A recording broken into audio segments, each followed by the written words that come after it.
Nous avons décidé d'assurer l'application de la résolution du Conseil de sécurité exigeant un cessez-le-feu immédiat et l'arrêt des violences contre les populations civiles en Libye.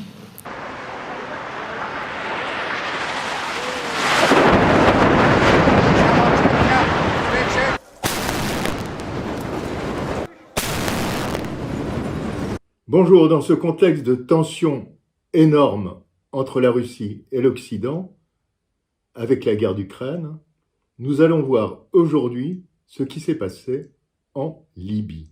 En Libye, où la guerre maintenant dure depuis 11 ans.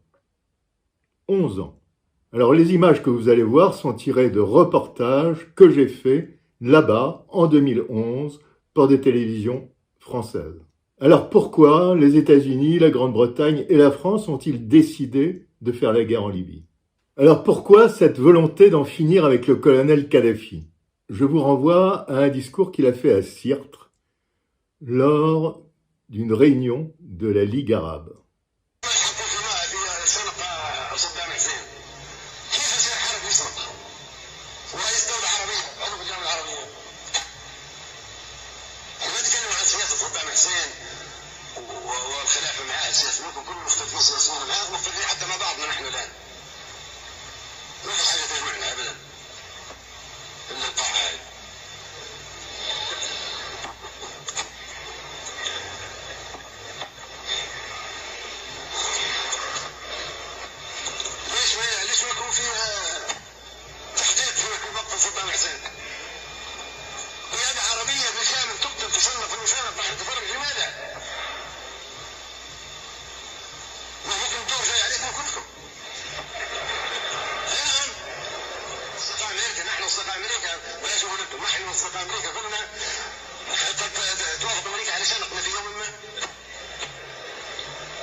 Alors évidemment, on ne peut pas dire qu'il était pro-américain.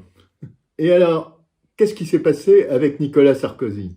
Pourquoi Sarkozy a-t-il voulu éliminer Kadhafi? Je vous renvoie au mail d'Hillary Clinton, alors candidate à la présidence des États-Unis, que le site Wikileaks a dévoilé, qui explique clairement pourquoi la France voulait la chute de Kadhafi. 4 facteurs motivant l'engagement de la France.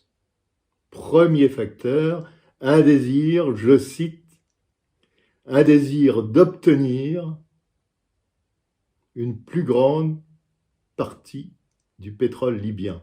Ouais, ça, on s'en doutait. Alors, accroître l'affluence française en Afrique du Nord, en particulier avec le plan de la Grande Méditerranée. Rappelez-vous, le plan de la Grande Méditerranée de Nicolas Sarkozy, c'était englober tous les pays de la Méditerranée autour de la France et faire un commerce avec tous ces pays. La Libye y était complètement opposée. Troisième raison, d'après Hillary Clinton, offrir à l'armée française une chance de rétablir sa position dans le monde. Et moi, je crois que c'est cette raison qui est la raison principale, arrêter le projet libyen qui était de remplacer le franc CFA par une monnaie panafricaine. Une monnaie panafricaine basée sur le dinar libyen, et les réserves d'or considérables de Kadhafi. Alors, qu'avez-vous encore l'intention de faire? En vérité, j'ai l'espoir que l'unité arabe puisse voir le jour d'une manière ou d'une autre. Ceci est d'autant plus important que les Arabes ont connu la division alors même que le monde voit la constitution d'alliance. Les Arabes sont réduits à de simples bouts de papier, tels une plume emportée par le vent. Peut-être qu'ils sont maintenant prêts à une certaine unité arabe. Je dirais même mieux, j'espère voir naître un jour une union arabo-africaine. Alors en février 2011, la population manifeste contre le gouvernement central. Scène de guerre en plein Benghazi. Samedi dernier, un char sème la panique dans le quartier d'Abalino. Les troupes de Kadhafi ne sont qu'à 500 mètres du centre-ville. 4 jours après, au même endroit, les habitants sont encore sous le choc. Alors il y a quelques heures, il y a 7 morts en tout. 7 morts. Et une proclamation de Kadhafi, malheureuse, qui dit vouloir écraser la rébellion. C'est alors que l'Angleterre, les États-Unis et la France saisissent le Conseil de sécurité. Le Conseil de sécurité de l'ONU dit vouloir également protéger ces populations et autorise la France, l'Angleterre et les États-Unis à faire une zone d'exclusion aérienne, d'exclusion uniquement. Alors, chose curieuse, la Russie ne bouge pas.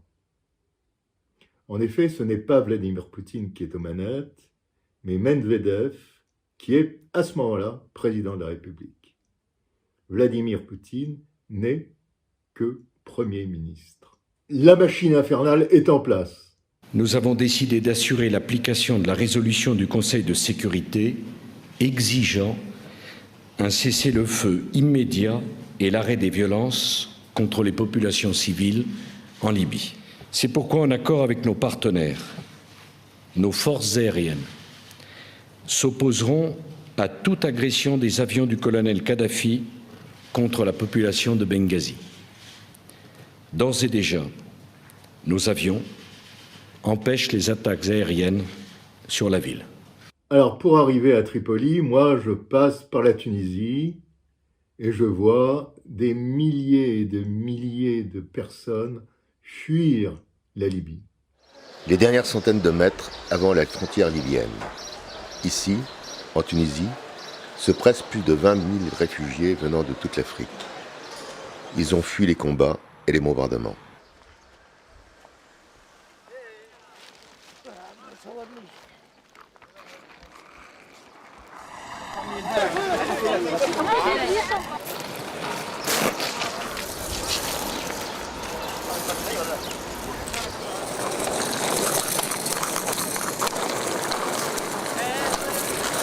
Alors attendez, parce que les avions de la coalition, à ce moment-là, n'étaient autorisés par l'ONU que de contrôler le ciel libyen. Or, j'arrive, il y a des bombardements partout. Partout. Et des bombardements des forces de l'OTAN. Alors là, les forces de l'OTAN, comment? Oui, des forces de l'OTAN. Car c'est l'OTAN qui a attaqué la Libye. Alors franchement, moi, je ne comprends pas. Je croyais que l'OTAN était une force qui, d'abord, ne s'occupait que de l'Europe, que des problèmes qui pourraient y avoir avec l'Union soviétique qui n'existe plus d'ailleurs, et que vient faire l'OTAN de l'autre côté de la Méditerranée?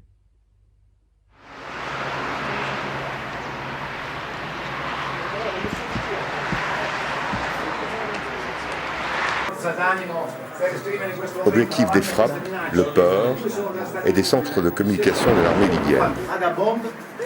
9 heures, un missile tombe à proximité de l'hôpital central.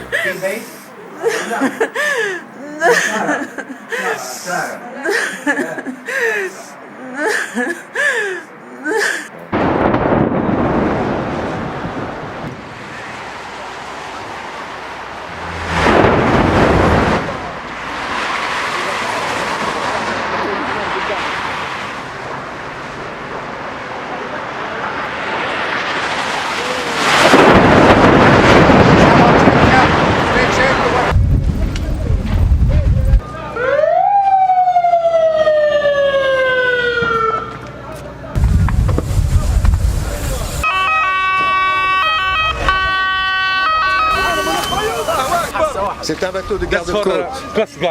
Very danger around you.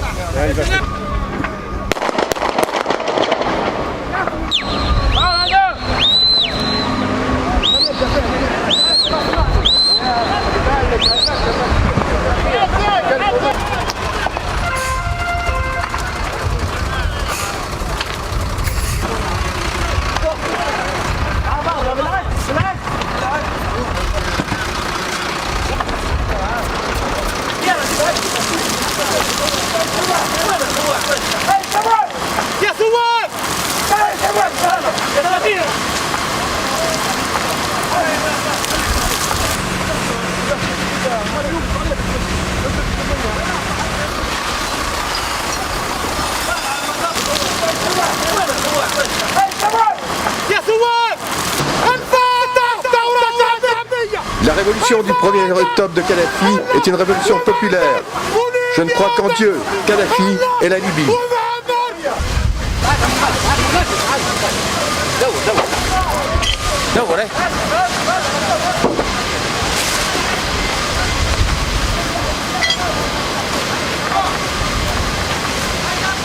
Alors en 2016, il faut vous dire que la Commission des Affaires étrangères de la Grande-Bretagne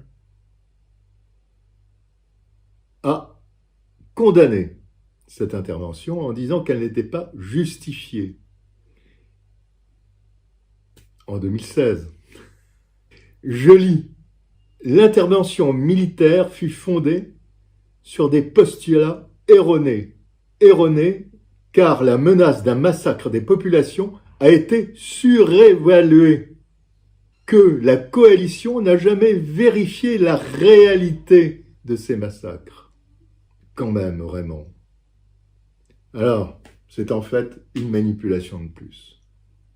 Zaouïa, nous sommes en août 2011, j'arrive en Libye. Les combats sont très, très rudes. Cela fait maintenant 2 jours que l'offensive venant du Djebel s'est déclenchée à la grande surprise de tous. La route entre Tripoli et la Tunisie est bien coupée. Plus de carburant, ni de vivres pour les troupes gouvernementales. La prise de Zaouïa est d'un intérêt stratégique pour la rébellion. Entrée dans le centre de la ville, encore pilonnée par les mortiers. Les quartiers sont ravagés par les combats. Le grand marché n'existe plus. Les combattants du Djebel sont des guerriers. Ils savent ce que c'est qu'une arme. Bienvenue à Zaouïa.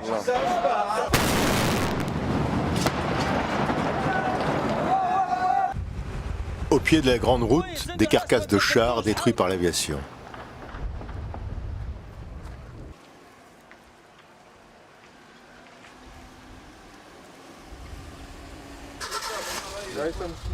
Y a-t-il encore des snipers?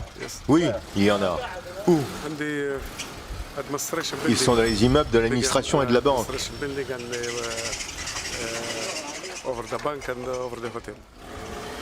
En face, les troupes de Kadhafi sont matraquées par l'aviation de l'OTAN, jour et nuit. Ils sont retranchés dans des quartiers de l'est de la ville. Ils tiennent les troupes du CNT à distance grâce à des tireurs embusqués qui contrôlent la plupart des grands axes.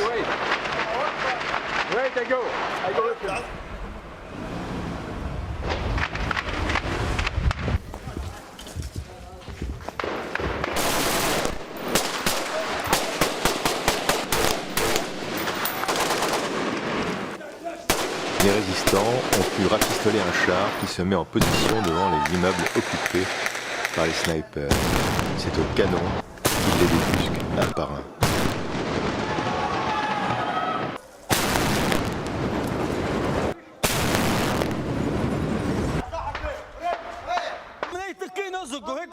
Mais cela ne suffit pas. Avec un petit groupe, je me rapproche de leur position. Leur tir tient toujours les combattants à distance.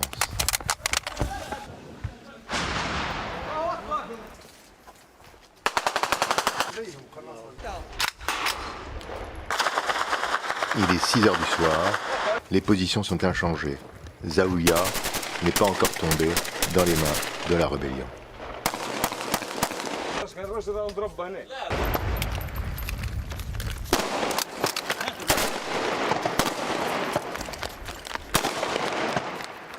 Alors, quelques jours plus tard, me voici sur la place verte, la place centrale de Tripoli, où le guide libyen faisait toutes ses démonstrations. Sur la place verte, 8h30, un spectacle inoubliable que cette place désertée, qui était le symbole de la puissance de Kadhafi, rebaptisée Place des Martyrs, elle est gardée par 2 pick-up du GNP. 5 heures plus tard, après avoir été pris en otage par les troupes de Kadhafi, nous revenons vers l'école militaire qui est aux mains du nouveau pouvoir. La caméra est cassée, la voiture est criblée d'éclats, je n'ai plus d'ordinateur de montage. Mes images de la prise de Tripoli m'ont été confisquées, je n'ai plus rien, alors je tourne ces quelques vues avec ce qu'il me reste comme caméra. Partout dans Tripoli, comme ici, les combats font rage. Les unités du colonel Kadhafi se sont repliées autour de l'hôpital, du bunker du guide et sur le front de mer. Mais, petit à petit, des accrochages furieux ont lieu un peu partout dans la ville. Des groupes d'une dizaine d'hommes tiennent une rue, un immeuble, une place, ce qui rend la mobilité des résistants difficile. Par contre, les banlieues ont basculé dès le début vers la rébellion. Les insurgés tentent de placer des barrages pour contrôler la population, mais en vain. De violents combats ont été signalés près de la télévision, dont les insurgés ont pris le contrôle. Ici, à l'école militaire, des Kadhafis sont attaqués, faisant 2 morts parmi les troupes rebelles. Ces partisans de Kadhafi n'ont plus rien à perdre pour la plupart. On leur a dit que s'ils tombaient entre les mains des rebelles, c'était la mort qui les attendait et rien d'autre. En plus, des rumeurs font état de massacres. Des renforts sont attendus de l'ouest libyen, de Misrata. En 24 heures, le destin de la Libye a basculé.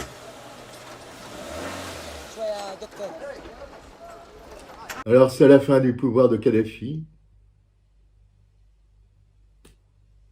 et le commencement de la deuxième guerre libyenne, deuxième guerre qui, encore aujourd'hui, dure. Qui dure encore aujourd'hui. Nous sommes en 2022. Bon, eh bien écoutez, à bientôt sur ma chaîne. J'espère que ce récit vous a plu. Au revoir.